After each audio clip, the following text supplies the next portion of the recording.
Hey guys, welcome to another episode of Amber Unfiltered. Today I wanted to talk to you guys about a really interesting topic. I wanted to talk to you guys about some of the good things that my biological parents, or my parents I should just call them, have passed on to me. But before I do that, don't forget to like, comment, and subscribe. Also, if you want to cash at me at Amber Unfiltered Show, that'd be greatly appreciated. So I know that I talk a lot about my family on this channel, and I talk about like my background and how hard and difficult and like abusive it was at times. It wasn't all bad, but I think a lot of the bad outweighed the good, unfortunately. And again, I'm not trying to shit on my parents. I think there's some things that they did really, really well, and I wanted to focus on that in this video. I don't know, the idea came to me the other day because I was just thinking about certain traits I've seen with my parents, and I'm like, oh yeah, I do this. Oh yeah, I do that. I thought it just came from nowhere, but I was like, no, I absorbed it from somewhere. I learned it from somewhere. So, and I think I had this conversation with my dad like a week or two ago, and I was like, I'm gonna talk about it on the channel. So one of the first things that I appreciate my parents for is teaching me like independence and like self-sufficiency. I never really thought about that until recently because I was like, this is so bad. Okay, I'm about to tell y'all some tea. So the place I work at now, I love the place. I told y'all in another video, I'm moving on in about a month or so. I noticed the difference in parenting styles and just independence and like mobility in life and just like way of life. And I was like, I also realized I'm in a different season. I'm in my 30s, I'm married, I'm in school, I'm on a different path. You can be on similar paths and be the same age, but I was like, typically in your 20s you're like figuring yourself out. I was like, I'm deep in self-discovery. Like I really am starting to come into who I am, and I know who I am, and I'm walking in that. I think it's really hard to do that in your 20s. I think it could be done, but I feel like it's rare to come across that, especially to like really know yourself, you know, like the Drake song say or whatever. But what I noticed is that quite a few of my coworkers or people that I'm around don't have that same thing. And I was like, damn, I'm so glad my parents were on my ass. Like, again, I'm not trying to shit on their parents. I'm not trying to shit on their family. Based on what I've seen and what I've heard, I could be totally wrong. There probably could be some other traits. But I was like, that maybe they have passed on, that maybe I'm just not catching wind of. That could totally be true too. But I was like, I'm glad I'm independent and I don't have to be told twice. And if I do, it might just be an off day or like a day where I'm just making mistakes. Like, I'm human, right? But I was like, my boss really don't have to tell me what to do. I just show up and do my job. And like, then it was like, I started noticing that people were depending on me a lot. And I was like, no, you need to step up. You need to be self-sufficient. She should trust that you're doing what you're doing. You know, she should trust that she's paying you to do what she do, even if she's not in the building, even if she's nowhere in sight. And I was just thinking about how some people have to be told what to do. Not even just them, but other people. Like, I notice it like when I'm in school or other spaces that requires that. And I'm like, what is that? I'm like, I'm a go-getter. Like, I know there's nothing I can't have because I know I'm a go-getter. I'm hungry. I'm ambitious, but I'm also very independent. You only got to tell me once, and I got it. And I was like, I have vision for myself. I have goals for myself. I have drive. I have a very high drive. And I was like, I think that came from my childhood. Like, my parents were on my ass, but they gave us a lot of skills, like how to cook, how to clean, how to like manage money, like those things, those like life skills, those soft skills or hard skills, whatever you want to call them, those are so clutch, but they can help make you independent. I noticed that some of my coworkers struggle in that department, and I was like, dang. I said to my dad, I texted him, I was like, thank you for making me this way, because like I used to hate it. Like growing up, I was like, damn, these ninjas making me clean again, they making me cook again. But I have no problem doing that stuff now. It's like clockwork. Like, I know it like the back of my hand. Like, it's nothing to me. Like, I'm always like on my next move, on the next responsibility. I'm like, I just have it. You know what I'm saying? So number two, I think it's just like respect and dignity, like how you carry yourself. That is everything to me. That kind of also goes in tandem with the independence and the self-sufficiency. But I was like, damn. I was like, okay. And just like comprehension and self-awareness is so lacking right now in our society. But I was like, bro, I know myself. I really know myself. Like, nobody can tell me about me because I know me. I know I'm gonna be fine. I know whatever I touch turns to gold. I really do got that King Midas touch. But then I see them and I'm like, you good? Like, and not just them, but a lot of people, people don't want it anymore. They just want stuff handed to them. And I'll be like, even the younger generations, I'll be like, damn, I sound like a boomer. But I'm like, what are y'all doing? Like, step the fuck up. Like, I don't think it's all of them, but I'm just like, why does someone have to repeat themselves? You should already know what to do. You've been here X amount of time and you mean to tell me you don't know how to do this front to back, back to front? And then it's like they'll skate by off the back of your work. And it'd be like, and not just them. I've seen this everywhere, especially in college. And I'd be so agitated with my classmates because I'd be like, damn, they're literally handing you the A and you don't even want to take it. Like, it's an easy class. I remember I took this class. I told y'all about this class before. It was when I first started my channel. That environmental science class I took last fall. It was my last semester in community college. I remember I was in a class with a bunch of like 18-year-olds, like 18, 19, and 20-year-olds. Maybe some were a little bit older. There was like a couple of us that were like maybe mid-20s, late 20s. But I was like, oh my God, like you guys are fucking useless. I think I was like 29, about to turn 30 in that class. And they were so lazy. Like, he would give us such easy instructions, very clear, like gave us ample time. They last minute scrambling, last minute turning in stuff, last minute asking for extension, just the laziness and just the skating by of it all. I was like, oh my God, like his class is mad easy. He literally like gave us the A's for real. Like when we had quizzes in like our lecture, he would let us work together. Like, so you can't fail on the exam too. I remember we went to this like national park. It was so beautiful. It was like one of the only marshlands in the area. Bro, he let us take our exam like in the park. We had little papers and we just had to write the answers down. He let us work in groups. People were still dicking off. I was like, oh my God, like what? Like it was so easy. He didn't really have a whole bunch of projects. He didn't give homework. His labs weren't really labs. It was like you look something up and do an oral presentation. I was like, this class is so easy. Just the laziness, I was like disgusted because I'm such a hard worker and I expect everyone around me to work hard. I think that's another thing, hard work. Hard work is not like a thing anymore. It's like extinct, like fucking dinosaurs or whatever. I was like, why is hard work just like these kids be freaking out over crazy shit? And I'd be like, you're really crashing out over that? Like, bro, and if you're gonna crash out, do it quietly. Do it internally, okay? Still crash out, but do what you need to get done. But it's like, you have to soothe and reassure. And I'm like, I don't got time for that. I'm not your fucking mom. Like, but I feel like I'm one of like a mom figure there. And I'm like, that's so weird. And like all my friends have always said, they're like, okay, mom. And I'm like, but don't get mad at me because I'm responsible and you coming to me with like, you want me to fix it, but then you get mad at me for being in your business. Like, which one is it? But I think I do have a very maternal energy because of how like having to kind of like help raise my brother or like parent him and like just being overly responsible when I was younger. So I don't know anything else. It's like the norm to me. Like I just know what to do in this situation. Even if I freak out, I'll be like, all right, I know what to do. Like whether I'm watching my niece or nephew and my nephew freaks out and starts crying his head off. Like I remember one time you could tell who's the baby and who's the oldest in my marriage because I'm gonna tell y'all for this situation. But I remember one time we were watching my niece. This was before her brother was born. She was like,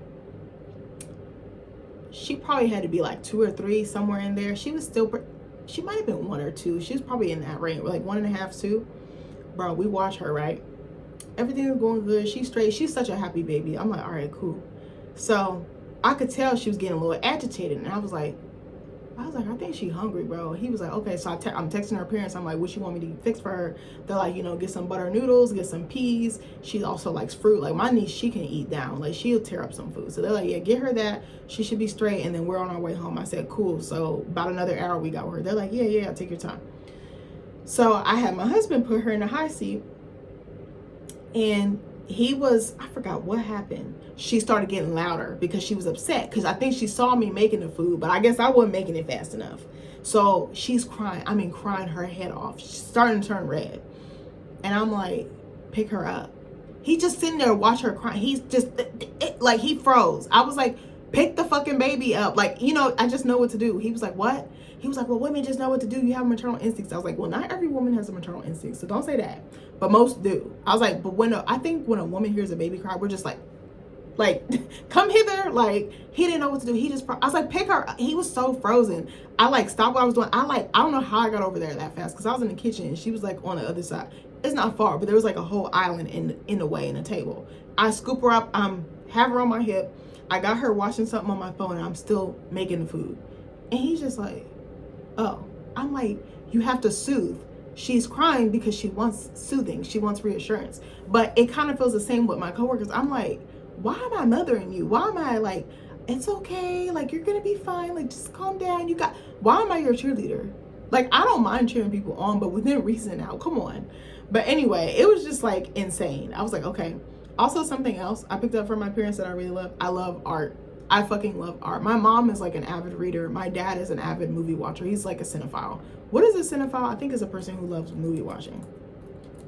I'm about to tell y'all just to make sure I use that word right.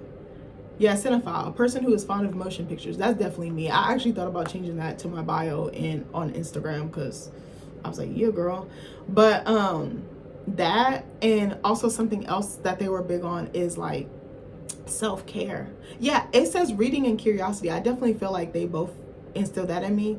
But reading, or let me go back. I'm sorry. Self-care is a huge one. That's the one that I think that's the biggest one. There's some other stuff, but that was the biggest one. And let me go back. Also, the other one is like, my dad kind of taught us like work first so you can play later and you can play longer. Because he used to be hard on us. Like we couldn't just, in the beginning when we were growing up, he'd be like, yeah, you can go outside. Yeah, you can do this. But then it was like, all right, you got to do your chores first and then you can play. But then he would be like, you get your shit done first, you knock that out, you have the rest of the day to chill. I still carry that mentality to this day. He's actually right. Like, get what you need to get done, lock in with that, and then you can kick your feet up. You can do whatever the fuck you want. Or even if you do it in spurts and break it up and have your rest and your break and your play, and then go back and then just kind of ping pong that way. Like, he was really hard on us about that, and it used to annoy the fuck out of me because I was like, why can't I just be a normal kid? Why can't I go play? He was like, no, you gotta clean the basement, you gotta clean the bathroom, you gotta clean. Like, chores do instill a certain level of discipline. That's the feature or the aspect that I want to talk about, or the characteristic. Discipline. I have a very high level of discipline. Like, it's probably crazy. Like, I'd be managing and juggling so many different things. And that's another thing, prioritization. Like, they were big on that, like, prioritize. Like, get your priorities straight. Like, they would always say that to us growing up. Like, it's true though. Like, but discipline is so key. If you have discipline, you know you can get anything done in life. Discipline and motivation, those two go hand in hand, right? But girl, like, I'm telling you, my discipline is crazy. Like, every day I'm like, this is my goals for today, this is what I plan to accomplish, boom boom boom. Like, I'll be knocking stuff out. On Saturday I was doing stuff, I was like, baby, I should be chilling, but I was like, it's a chill day. My husband was gone, he went to go help my brother-in-law with something, my brother-in-law, my mother-in-law. So I was like, all right, chill. And I organized all my appointments on my calendar. I like wrote them down, had all my paperwork out, like filled out some new paperwork for another doctor I gotta see. Like, I was on it. I was like, and then I was like, let me make sure I do my self-care. Let me make sure I do my rest. And I immediately did that afterwards. And that like set the intention and the tone for my day. That's another thing. I think discipline and knocking your shit out early, it sets the intention and the tone and the flow of your day. But going back to the self-care, also, let me go back. Reading and curiosity. Like I said, my mom was an avid reader. I'm an avid reader. I be reading everything. I told you, I be reading different articles. I watch a lot of interviews. I read lots of books. I'm constantly reading. Constantly. And I'm just very curious. Like, I have a very big appetite for just learning different things. And I think that was from my parents. Like, they would also make us do school, like outside of school. Like during the summertime, we had to do like schoolwork. We had to like, and yeah, like they were just on our ass. They were like, you're not about to fall through the cracks. Like, and like literacy, like really understanding and really comprehending. That was a huge thing in our house. And I hope to pass that down to my kids. But the last thing that I can think of right now is self-care. I remember all the time, it was so annoying at the time because I didn't understand the concept of self-care when I was a kid. Actually, let me break down what that means. I know what it means, but I want a proper definition. All right. Oh, that's actually a good one. Let's talk about it for a second. I said, what is self-care and what? Actually, let me do the first one.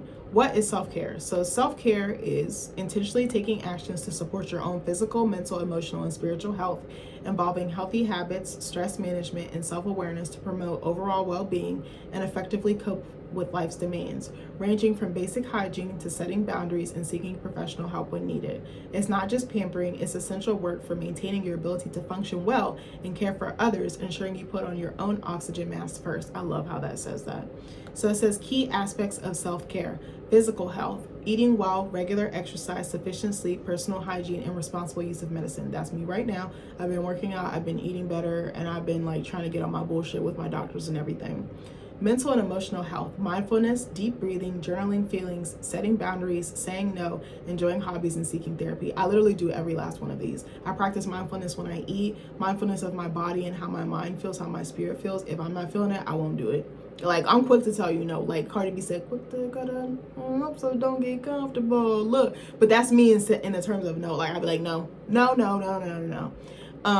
I journal. I try to journal like 2 or 3 times a week. Sometimes I don't always hit that mark, but I try at least once a week.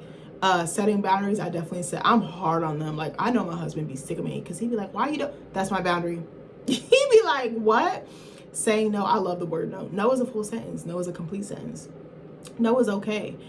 If you're gonna force something, it's not gonna feel organic, and then it's gonna go to shit. So I'd rather say no and rather give my full energy than half-ass it. Enjoying hobbies, I definitely do that. Watching movies on my day off is a big one. I'm trying to think, what's the other ones? I love cooking. I love reading. Therapy, I do that as well. I'm doing two types. I'm doing physical and mental. Social and spiritual health, connecting with, what the hell is lovedies? I think it means loved ones. I've never heard that saying. Spending time in nature, practicing gratitude, and engaging in activities that bring meaning. Again, movie watching is a huge one for me. Taking in art, consuming art on any level, whether it's literature, whether it's film, whether it's cinema, whether it's singing, or going to some type of event, that just, like a book signing or something, I just feel so happy. Like, I'm happy as a clam. Why did I say that saying? I just ran, I'm about to look that up. I'm sorry, that was so random. Where does happy as a clam come from? Happy as a clam comes from the longer 19th century phase, happy as a clam at high tide or high water. See, bro, I'm learning something new. That's why I'm saying the curiosity just kicked in. Meaning clams are safest and undisturbed by humans and predators when the water is high, making it their happy time to be buried in the sand. I didn't know that. Okay, let me go back. So, also gratitude. I have a gratitude journal. Actually, it's right here. I'm about to show y'all. Hold on. Look. I literally love this thing. I saw this on vacation, like I told y'all. It was like 15, 16 bucks. I love this thing. You can find it on Barnes & Noble. But yeah, look at this. I literally start my day literally with it. I start in the morning, and it says the top half, because you fill out the top half in the morning and the bottom half at night. It says today's focus, and then it says what I'm grateful for is 3 things. And then it says evening reflections. Evening reflection, good things that happened today, how focusing on gratitude made me feel, a positive thought to carry me to sleep. And that's literally how I start in my day. Like, I'm telling you, and what I be writing here, it be coming true. That's what's even crazier. What it's not, selfish. It's a necessity for your well-being, allowing you to better care for others. Just luxury. While bubble baths can be a part of it, small daily actions like mindful breathing or getting fresh air are also crucial. A cure-all. It helps manage stress but doesn't replace professional help for serious issues. Seeking support is a key self-care act. Why it's important. It manages stress and reduces risk of illness, improves energy levels and quality of life, builds resilience and helps you cope with challenges, enables you to show up better in your relationships and work. It definitely does. Examples of self-care in action: taking a walk outside, setting limits on screen time, talking to a friend or family member, eating a nourishing meal, and learning to say no to extra commitments. Like I told y'all, it can be something as simple as ordering carry out from your favorite spot, because maybe you don't have the energy to cook today. Maybe you don't want to. Maybe you're tired. Maybe resting that day. Maybe just sitting on the couch. I literally couch rotted on Saturday, and it was fucking lovely. I was like, I'm not doing shit. I'm not going nowhere. I was like, I'm not cooking. I'm not doing fucking shit. I was like, don't look at me. I made my husband pick up Mission Barbecue on the way home, and that was my self-care day, and I loved it. I was like, I'm happy as a clam, for real. Like, I was like, I'm straight. Like, I did my little errands and stuff, but I did it on the couch. I was very calm. The house was quiet. Like, it was just so zen. I was just like, I was in that beach, like I'm telling you, I was so happy. But I saw my mom do this a lot. I actually saw both of my parents do this. Yeah, now that I think about it, my dad used to smoke cigars when he would get off of work. He would go in the basement because he had a custom basement built. He had like a little bar. He had an actual like bar, like counter. He had a fridge down there. He had drinks. He had TVs, and he would just unwind. Yes, now that I think about it, I learned that from my parents. He would smoke a cigar. He would like talk on the phone. He'd get a glass or whatever, like some cognac or a whiskey, whatever, some Cavassier or whatever. And my mom would do the same thing. She would go to the spa lot. She would always get massages. I remember we would have to go with them, and we would have to wait in the car, and it would be like 45 minutes an hour. I'm like, bro, I'm bored out of my mind. And this is pre-phone, so girl, I was really dead. But my parents were being mindful about taking care of themselves. My mom is still like that to this day. My dad is still like this. He loves a good charcuterie board. He likes to drink wine. He also will he has a patio. So he's like, I'll sit outside on the patio, just smoke and just like sit outside and just enjoy Mother Nature and like just enjoy the sun, like soak up the sun. They're both very much like that. My mom was telling me something about like water therapy or something, like hydrotherapy. She does like these like salted water baths. Like, it's insane. Like, but I'm like that too. Like, I really like doing sound baths. I don't get to do them a lot because they're really expensive. They can be like $35 or $40 per person, sometimes more if they're depending on the instrumentation and like where it's at and everything, and like what type of teacher is teaching the class. But I do those. I love getting a massage. I actually just told Nick, I said, don't give me shit else for Christmas, but a massage certificate. I have a very specific spa I like to go to. It's a Danish spa.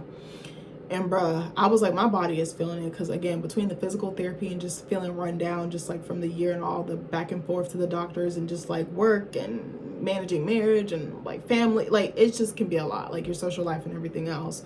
I was like, yeah, I really want a massage. Like I can feel it in my body. I was like, my body's saying like, girl, it's time. I get them like a couple times a year, maybe like 2 or 3 times a year. I don't get that, almost like on a quarterly basis, sometimes a little past quarterly. But it really does help. But it was like refreshing seeing that. I didn't know what that was, and then I started just randomly doing it, and I was like, oh, I really thought about it. I was like, I got that from my parents. Like, so I just wanted to shout them out, because I was like, I know I'd be talking about some heavy shit on here, and I just wanted to say that not all of it was bad, not to negate my trauma or to minimize it, but I want to say I did learn from them, and I do have some things that I still carry on to this day as an adult. But anyways, I hope you guys like this video. Let me know, what are some things that you learned from your parents that you want to take into your adulthood, or continue to do in your adulthood, and what do you want to do with your children if you decide to expand your family. Anyways, I love you guys, and I'll see you in the next video. Bye.